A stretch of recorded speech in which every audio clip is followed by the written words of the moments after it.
রাজ্যে পাড়া বদলের পর বিধানসভাতেও বদল। মুখ্যমন্ত্রীর নামের ফলক বদলে দেওয়া হলো। বসানো হলো মুখ্যমন্ত্রী শুভেন্দু অধিকারীর নামের ফলক বিধানসভাতে। আজ শপথ নিলেন মুখ্যমন্ত্রী হিসেবে শুভেন্দু অধিকারী। তার আগে বিধানসভাতেও বদল, সেখানে মুখ্যমন্ত্রীর নামের ফলক বদলে দেওয়া হলো। রাজ্যে 4 তারিখ পরিবর্তন এসছে। গেরুয়া ঝড়ে কার্যত উড়ে গিয়েছে সবুজ। এই অবস্থায় অবশ্যম্ভাবী বেশ কিছু ছবি এবার ধাপে ধাপে চেঞ্জ হচ্ছে গোটা রাজ্য জুড়ে। ব্যতিক্রম নয় পশ্চিমবঙ্গ বিধানসভা ভবন। আমরা এই মুহূর্তে যেখানে দাঁড়িয়ে রয়েছি সেটা হচ্ছে বিধানসভার ভিভিআইপি এনক্লোজার। এই এনক্লোজারের মধ্যে একদম সামনে দেখা যাচ্ছে মুখ্যমন্ত্রীর ঘর, যে ঘরের সামনে ইতিমধ্যেই যে নামের ফলক, এই নামের ফলক চেঞ্জ হয়ে গিয়েছে।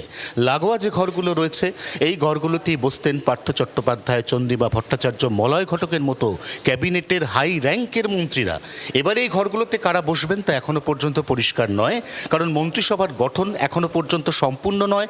মাত্র 5 জন ক্যাবিনেট মন্ত্রী, তারা আজ প্রধানমন্ত্রী নরেন্দ্র মোদীর উপস্থিতিতে ব্রিগেডে শপথ নিয়েছেন।